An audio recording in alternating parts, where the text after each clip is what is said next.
Olá, queridos irmãos e irmãs, bem-vindos mais uma vez para o nosso Aprendendo com a Sagrada Família. Nós vamos falar um pouco sobre a Bíblia, a Palavra de Deus, as Sagradas Escrituras. E nós já ouvimos falar, claro, dessa palavra Bíblia, né? Significa vários livros. Então, a Bíblia que é um livro, né? Mas é uma coleção de vários livros. Aqui dentro tem coleção de vários livros, né? E com vários tipos de escritos, cartas, preces, exortações, livros, poesias, bem variado. Mas de onde vem a Bíblia? De quem vem a Bíblia? Bem, aqui nós temos que ver que a Bíblia vem de Deus, do Espírito Santo, que inspira aqueles que escreveram. Vem da relação com Deus, portanto, né? A relação entre Deus e o povo.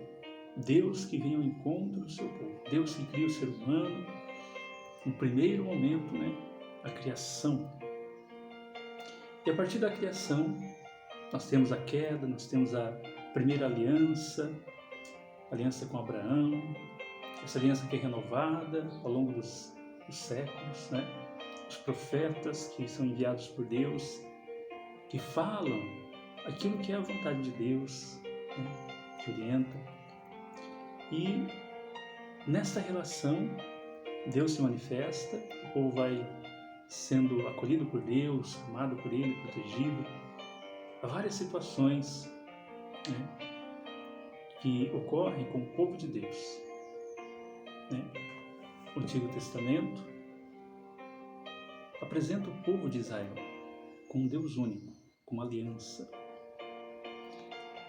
E essa aliança, né, o povo se submetia a essa aliança com a sua lei. Temos então a parte hebraica da Palavra de Deus, que é o Antigo Testamento, que conta, que narra a história deste povo. Esse povo aqui vai fazendo alianças com Deus, o povo judeu, que depois se torna uma comunidade judaica. Sofre como nação, no exílio, né, exilada da sua pátria, onde havia o templo, havia a lei. Eles são exilados por causa das guerras, né? É um período difícil para eles, mas que eles vão recordar os grandes feitos de Deus ao longo da história, com a Escritura e com a lei que os inspira. Depois, com a ruína da nação, né, eles vão reescrever as suas tradições, vão reescrever a sua história a partir desta lei, né? E nós vamos ver que ao longo da história da salvação, na palavra, surge, né, além dos profetas, surgem outras pessoas importantes, figuras muito fortes na Bíblia, mulheres também, povos, né? E há várias tramas, né, da relação com Deus, com os outros. E vem, então, na história, Jesus, o Filho de Deus, o Cristo, o Messias, que vai, então, revolucionar totalmente, né, a mentalidade, o coração, e vai trazer a nova e eterna aliança, a aliança definitiva com o novo povo de Deus.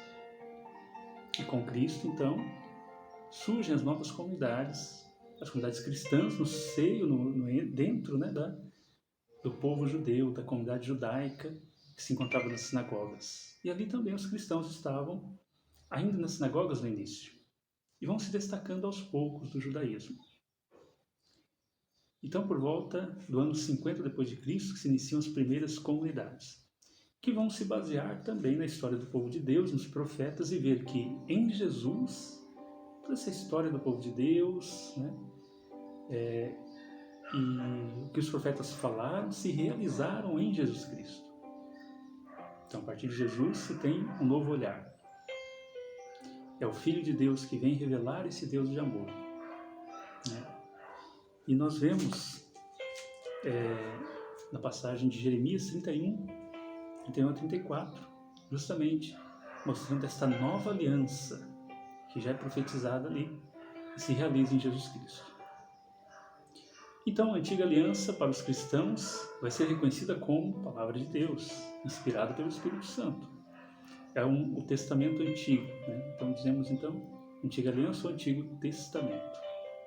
E o Novo Testamento, que são os escritos que vão sendo, né, os evangelhos, as cartas, vão sendo escritos no livro do Apocalipse, né, ao longo dos anos, e as comunidades vão se constituindo, se formando, se fortalecendo, se completam esses escritos no século III depois de Cristo, né, século III, e a partir dali judeus e cristãos leem com um olhar diferente, claro, no Antigo Testamento. Os judeus leem de uma maneira, os cristãos leem de outra maneira, os cristãos, lembrando, tendo como referência Jesus Cristo, né?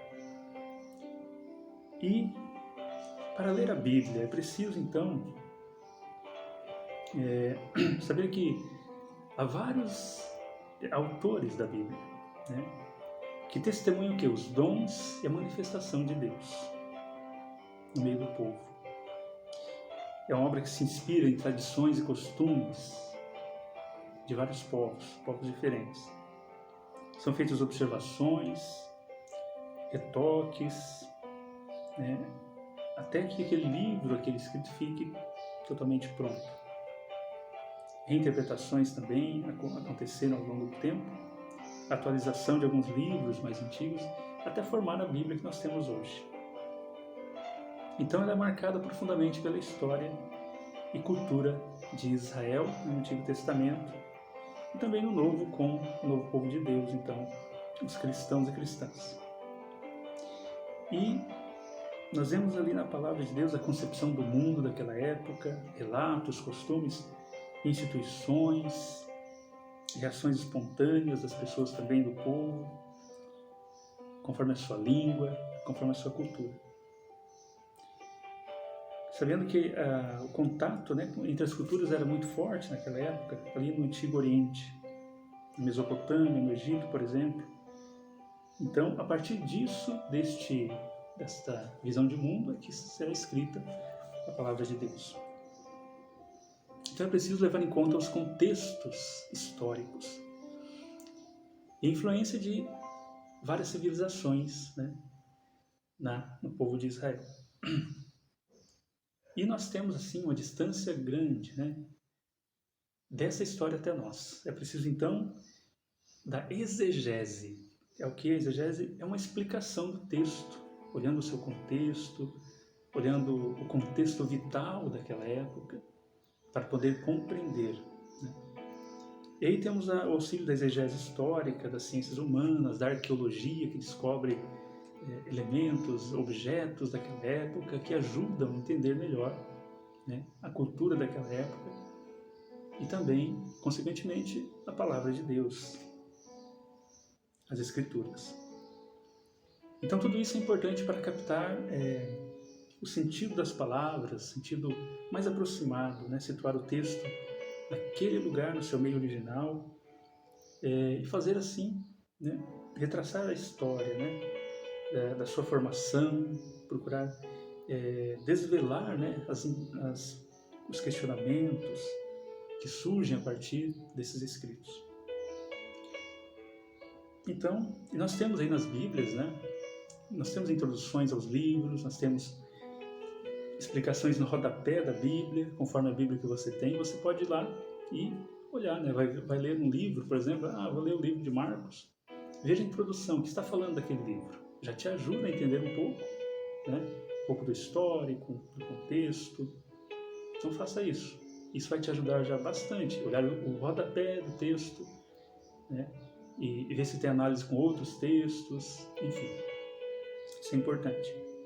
Então a Bíblia é a palavra de Deus. Ela não é um documento antigo, né, que veio até nós e simplesmente está aqui como uma coisa antiga que não serve para hoje. É o contrário. É a palavra de Deus que toca na vida de hoje. Por exemplo, Deuteronômio 32, versículo 47 diz assim: não se trata de uma palavra sem importância para vós, é vossa vida. Então veja a importância que davam para a palavra de Deus. Toca na vida da pessoa.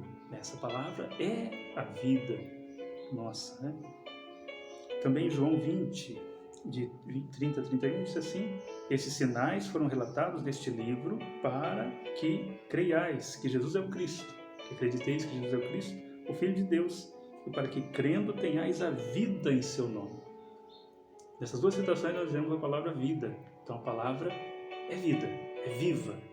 É Jesus que nos fala, é Deus que vem nos falar, o Espírito Santo que vem tocar nosso coração com essa palavra.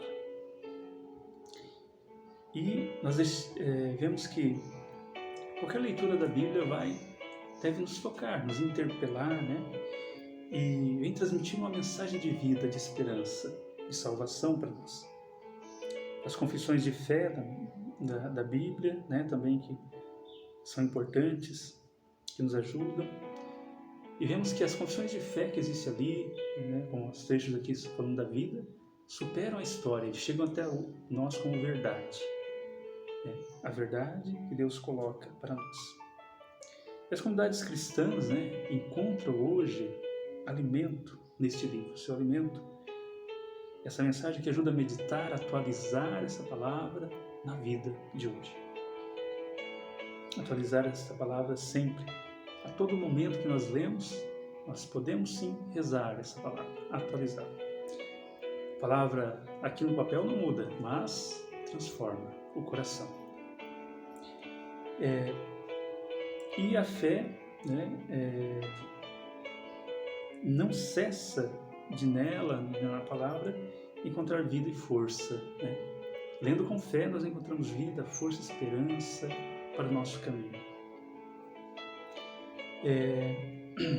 E o leitor sabe que essa fé existe hoje, né, em dia, que essa fé existe hoje em dia, que ela constitui uma forma de um homem viver a sua relação com Deus, com os outros, né?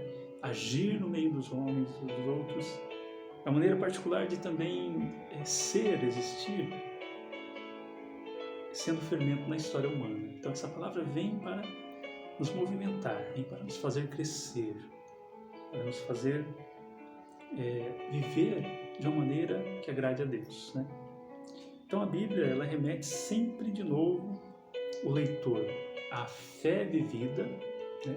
Como a fé vivida devolve o leitor à Bíblia, da qual brotam suas raízes, né? Então essa relação, né, de fé a partir da palavra que vem para a minha vida, que eu reflito, que eu vivo e volto a palavra para me alimentar novamente. Esse movimento de leitura, de saborear a Bíblia, a palavra que nós devemos ter. Muito bem. Essa foi uma introdução assim muito básica, muito rápida, geral, sobre a palavra de Deus. Então você possa, né, pegar a Bíblia e ler, pedindo ao Espírito Santo de Deus que te ilumine. Nós já tivemos aqui, você pode ver novamente o vídeo aqui, nosso quadro, a leitura orante. Então veja lá novamente. Se você não viu, veja, pode procurar aí, aqui nesse quadro mesmo, nos primeiros vídeos, sobre a leitura orante, para você rezar com a palavra de Deus, rezar a sua vida com a palavra de Deus. Isso é importante, isso ajuda muito. Eu vi que a palavra não é um simples documento, simples escrito, um livro como qualquer outro, mas ela tem espírito e vida, é inspirada pelo Espírito Santo e nos ajuda sim a caminhar, a viver de uma maneira que agrade a Deus, a sermos felizes, ouvindo, acolhendo, meditando, vivendo de fato, esta palavra no nosso dia a dia. Aproveite bem este mês da Bíblia, fortaleça a sua fé pela palavra, que é viva, que é libertadora. Deus abençoe você, em nome do Pai, do Filho e do Espírito Santo. Amém. Fiquem todos na paz de Cristo.